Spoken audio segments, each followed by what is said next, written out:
What's up, boopers with a B, not poop birds?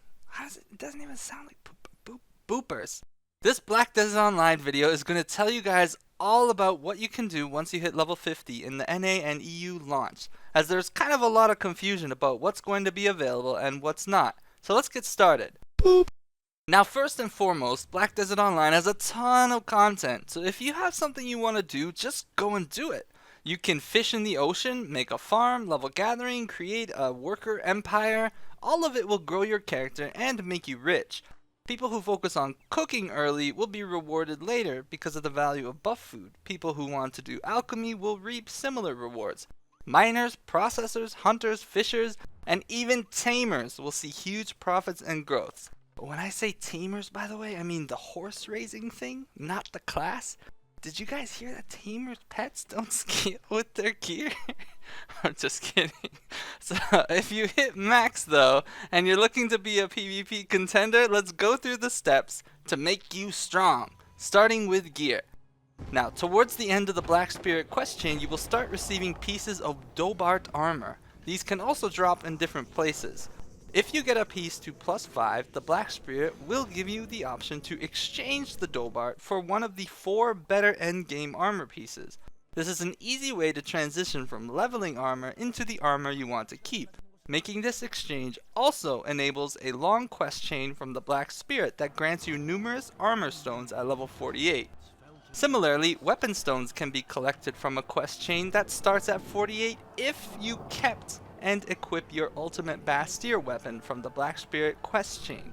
And after the chain, he'll let you even exchange the Bastille weapon for a Barres weapon of your choice if you haven't gotten something better by that point. Now you may want to consider upgrading from Barres to Uria if you haven't already, and eventually you'll want to switch to Laverto, unless of course you are a class that doesn't need Laverto crit stats, like Warrior. Now, Uria weapons can be found as drops, mostly from Rutum mobs or priests in southwest Calpheon. They can be crafted as well and quality upgraded in Keplan. And if you are willing to spend about 50 labor, you can raise your amity with Ronarts in Calpheon, who favors those with the Black Dragon sign. He'll sell you one, but you'll need to have knowledge of most of the NPCs in Calpheon, and after you buy one, your amity will drop back down a bunch. So it's best to do this with an alt so you don't waste your main's labor. For Laverto, it is a rare drop off the Hex Witch boss, which can be summoned using a scroll from a weekly quest at level 50, or from buying it in the loyalty shop. It is also possible to drop off some other bosses, I believe, but I'm not sure which ones exactly. I believe some guild bosses have a high chance of dropping Laverto, and those boss scrolls are obtained through guild quests. Another alternative method to farm Laverto is collecting tendrils. This is very time consuming, but if you're going for the best weapon right out the gate, it may be worth it. So after you've done some hunting quests from the Black Spirit at level 50, you should be enabling the tendril quests. Tendrils can be farmed by joining a group and using your level 50 skill to enrage monsters, and then accepting a quest to kill said monsters from the Black Spirit. Now these quests reward anywhere from 4 to 10 tendrils and have hourly cooldowns, and once you collect 100 tendrils, you can exchange them for a Laverto weapon in Heidel.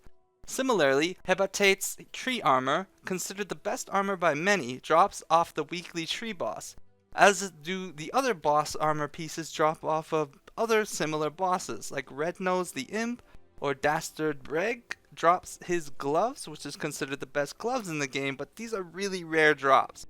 His scroll, Habitats, is also purchased with loyalty, just like the other bosses, or it can be obtained as a weekly quest.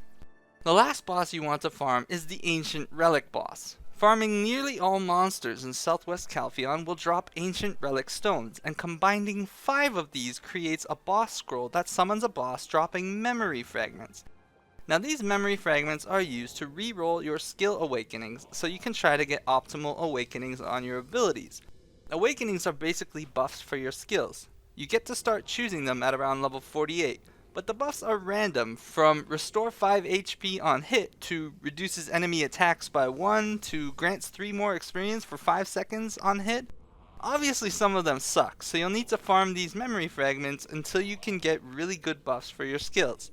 The fragments are also ideal for repairing the durability of really rare items like Laverto weapons or boss armor if you went crazy and got them the first day. Because of how rare and expensive it is to get other pieces to repair the durability, it's better to use 10 of these memory fragments instead of sacrificing another copy of these items. Bosses are also a decent source of income and blackstones. Some scrolls are given as dailies to summon bosses, some are farmed off of normal monsters, some crafted as I just described, or some guild quests, and some in the loyalty shop. Now one thing you should note about when you get an endgame boss scroll is to never summon them alone. In a group, if one person summons a boss and all 5 of the people in the group kill it, all 5 players reap the rewards. So it's best to farm scrolls individually and then share the scrolls with other players so that they get your bosses and you get theirs. You can get your first witch scroll from completing the level 48 Black Spirit quest chain called Familiar Aura. The chain will start you off by giving you some Barez jewelry for damage, which is not bad at level 50. You'll want to hunt the best stuff later after you get the bars though, so let's talk about accessory drops next. Firstly, at around level 48-50, you will get a quest from the Black Spirit to talk to 3 people. One guy is a goblin in Calpheon, one's a dude in a monastery, and one's outside the Hex Sanctuary. They will give you hourly repeatable quests, just like the Tendril quests, that reward tokens of promise and tokens of whatchamacallit. I don't know what the other ones are called. now you can collect these tokens to buy and upgrade different pieces of jewelry. How strong these pieces of jewelry can get is limited as they are unenchantable, but very strong for starting out. However, it'll take about 36 hours worth of these dailies to get all jewelry pieces, rings, earrings, necklace into their fully upgraded form. Aside from that, the best necklace in the game drops from ogres. If you get one, you'll be set for life, but the drop rate is horrible and they're always hella farmed. The best way to get them is actually gambling from blacksmith vendors by buying mysterious necklaces. But I did not find the mysterious necklaces in CBT2, so we may not have them at launch. For the best ring in the game, you're gonna have to go after the shadow cultists here. These rings drop fairly often, at least a little more often than the ogre necklaces do. Alternatively, a defense ring drops from the Calpheon priests in the mountains further west. Some good earrings for tanking drop off the Cyclops, and damage earrings drop off the monsters in Hex Sanctuary, skeleton orcs having the highest drop rate. For belts, I think the best belt drops off of the mutant trees in the mountains here, but I don't think it's going to be in the game at launch, because these monsters are like level 58 or something. They're going to be tough at even level 55. An alternative is the Rutum Elite belt, which drops off the Rutum Elite monsters and gives armor. So you see, the best stuff is going to come from all over the place, and upgrading the quality of your armor and Uria or Barez weapons is going to require high level professions of alchemy, gathering, and processing. So for all you guys who didn't power level and stayed behind to do professions, you guys are going to end up making tons of silver off of the guys who rushed ahead to 50. You're going to be sitting in Velia town at level 15 being the richest damn player on the server. Fishers represent, what? Same goes for the guys who stayed behind to level taming and got horses up. After gear, the next thing you'll want to do is level your horse, so you can quickly get around the world and react to PvP battle outbreaks. You can do this by yourself or buy a good one off of someone who plays as the Horse Whisperer. You'll also want to level your guild if you are in one, and I recommend you join one for the free stat boosts, and as joining a guild also gives you a salary. Now, node PvP will not be enabled right at launch, but you'll want to start powering up your guild funds and levels early by doing the guild quests. Enchanting will go up to plus 15, so get the pieces you want and then farm the blackstones and hunt down the crystals to put into your gear. Now next up, I'll make a quick guide explaining what a failsafe alt is, so hopefully you can save a bit of money while you're enchanting in the future. But until then, I am booping out. And that's booping with a B, not a P. Boop.